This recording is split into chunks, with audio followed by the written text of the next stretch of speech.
Clint and I were married on September 2nd, 1989, in a beautiful church in front of all of our family and friends. Yes, 16 years ago, Penny and I had a fairy tale wedding, a dream come true. Well, less than 2 years after I walked down the aisle to marry Clint, I packed some things in a suitcase and rolled that suitcase out the door and walked away from my marriage. I lost my best friend and the love of my life. Don't get me wrong, I never stopped believing in God for a moment. I changed churches to quite a large church so that I could kind of hide away, and chose any way possible to just justify the life choices that I had made. But God would not turn his back on me. The first year of our marriage was pretty awesome. Everything ran smoothly. We were very active in our church, and we even ventured out on a mission trip to Haiti. Soon after a return from Haiti, I realized there was something wrong between Penny and myself. A distance was growing between us. I soon found out that there was someone else outside of our marriage pulling her away. By the time I confronted Penny, my marriage was over before it even had begun.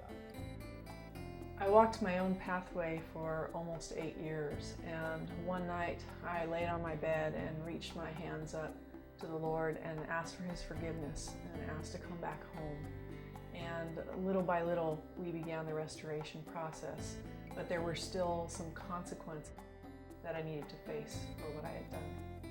After spending some time teaching and coaching, I had this emptiness inside myself, and I was looking for new challenges. So I loaded up all my belongings and my possessions into a U-Haul truck, and I headed to the East Coast. I spent several years working through issues and burdens from my past and mending relationships that I'd broken when I left Clint. But my relationship with him was one that I was not planning on reconciling or going back and trying to find him or talk to him. I just wanted to leave it completely untouched.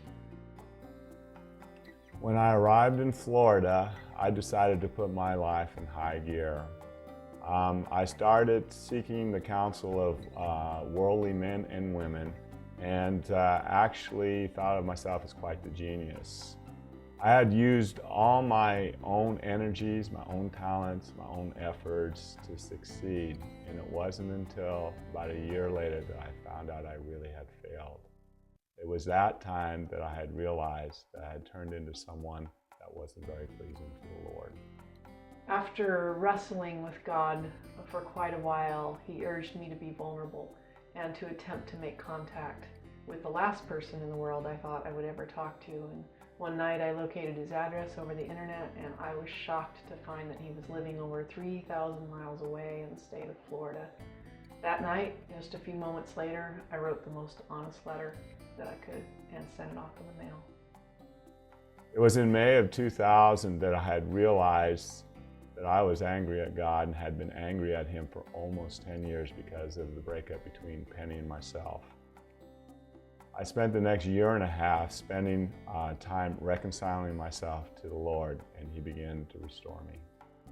My intent in writing that letter was to bring healing and closure to my past, and hopefully to Clint's as well. I wrote, "I have no idea if this letter will ever reach you. I pray that it will. My intent in writing this is to bring closure. I made some huge mistakes with serious consequences, and God has directed me to apologize to you and ask for your forgiveness." It was March 1st, 2002. It's a day I'll never forget. I came home from my job and I went to my mailbox, and in it was a package. As I was walking to the steps of my house, I noticed it was from California. As I hit the steps, it said Dublin, California, and I said to myself, I don't know anybody from Dublin. And as I got to my door, I saw P. Bronzini. My heart sunk down to my knees and back up. When I went into my house, I sat there for a minute before I opened up the package. After I wrote the letter and let it go into God's hands, I received a phone call, a long-distance phone call from Florida, and Clint and I talked for many, many hours. and laid to rest all of the issues that hadn't been laid to rest 11 years prior. And when we hung up the phone, it was after long prayer time together and exchanging words of forgiveness, and that was it. I figured I'd never hear from him again. 2 days after our long phone conversation, I received a 10-page letter in the mail from him. And he wrote, "What I'm about to write comes from my heart. It seems that your struggles have been my struggles, and your pain has been my pain. But I still have love for you in my heart." Yes, I wrote a 10-page letter to Penny, and that was a miracle in itself because I don't write letters. I know the Lord was involved in this, and after I was done writing it, I prayed to the Lord and just let it go. Finally, in May of 2002, Memorial Weekend, Penny and I met in Denver, Colorado, and we were able to talk to each other eye to eye, face to face.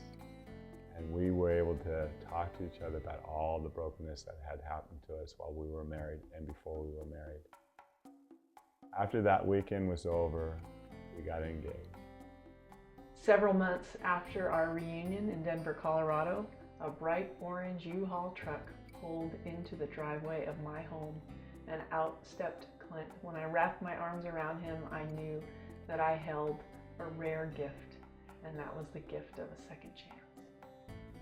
On Saturday, the 17th of August, 2002, Penny and I were remarried, and this time forever.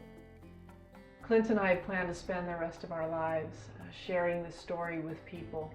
Most importantly, letting them know that it's only through the death and resurrection of Jesus Christ that this type of healing could occur. More than 11 years of bitterness, of brokenness, and of sorrow has been completely transformed into joy.